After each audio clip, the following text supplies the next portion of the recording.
আসসালামু আলাইকুম প্রিয় দর্শক সৌদি আরবগামী হাজার হাজার বাংলাদেশি প্রবাসীর জন্য আজকের এই গুরুত্বপূর্ণ আপডেট।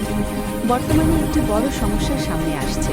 ভিসা ইস্যু হওয়ার মাত্র ২৪ ঘন্টার মধ্যেই তা বাতিল হয়ে যাচ্ছে। কেন এমন হচ্ছে? এর পেছনের আসল কারণ কি? আজকের এই প্রতিবেদনে আমরা বিষয়টি বিস্তারিতভাবে তুলে ধরব। সম্প্রতি অনেক প্রবাসী ভাই আমাদের কাছে অভিযোগ করেছেন, তারা ভিসা পাওয়ার পরও খুব অল্প সময়ের মধ্যেই সেটি বাতিল হয়ে যাচ্ছে। এই ঘটনায় স্বাভাবিকভাবেই দুশ্চিন্তা ও বিভ্রান্তি তৈরি হয়েছে।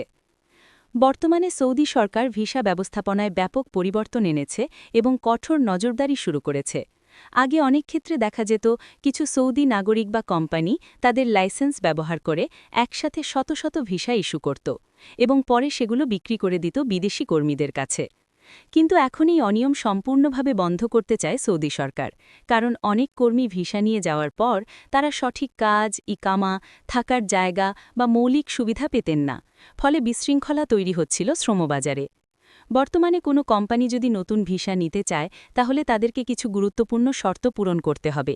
১. কোম্পানিতে নির্ধারিত হারে সৌদি নাগরিক থাকতে হবে, যেমন 30% কোটা। ২. শুধু ১ মাসের জন্য লোক নিয়োগ দিয়ে ভিসা তোলা যাবে না। ৩. কোম্পানির সব কাগজপত্র আপডেট থাকতে হবে। ৪. পুরনো কর্মীদের ইকামা অবশ্যই ভ্যালিড থাকতে হবে।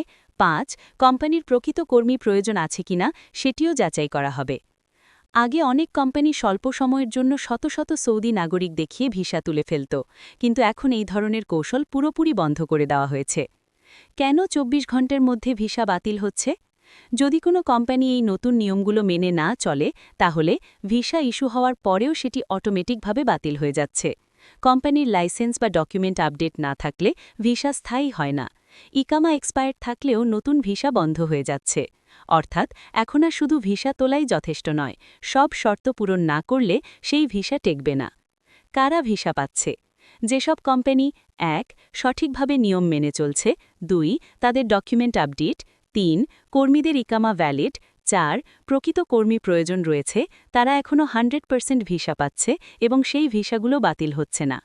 সরকারের মূল উদ্দেশ্য কি? সৌদি সরকারের লক্ষ্য হচ্ছে: ১. ভিসা বাণিজ্য সম্পূর্ণ বন্ধ করা। ২. প্রবাসী শ্রমিকদের সুরক্ষা নিশ্চিত করা। ৩. অবৈধ ও দালাল চক্র নিয়ন্ত্রণ করা। ৪. শ্রমবাজারকে স্বচ্ছ ও নিয়ন্ত্রিত রাখা। প্রবাসীদের জন্য সতর্কতা: যারা নতুন করে সৌদি যেতে চান তাদের জন্য গুরুত্বপূর্ণ পরামর্শ। ১. ভিসা নেওয়ার আগে কোম্পানির সত্যতা যাচাই করুন। ২. দালাল বা অবৈধ পথে ভিসা নেওয়া থেকে বিরত থাকুন। ৩. কোম্পানির কাগজপত্র ও ইকামা স্ট্যাটাস নিশ্চিত করুন। আশা করছি আজকের এই বিস্তারিত প্রতিবেদনের মাধ্যমে আপনারা পরিষ্কারভাবে বুঝতে পেরেছেন কেন বর্তমানে সৌদি আরবের ভিসা ইস্যু হওয়ার পরেও তা বাতিল হয়ে যাচ্ছে। নতুন নিয়ম মেনে চললেই কেবল ভিসা নিশ্চিত এবং নিরাপদ হবে। ভালো থাকুন, সুস্থ থাকুন। ভিডিওটি শেয়ার করে অন্যদেরও সচেতন করুন। আসসালামু আলাইকুম।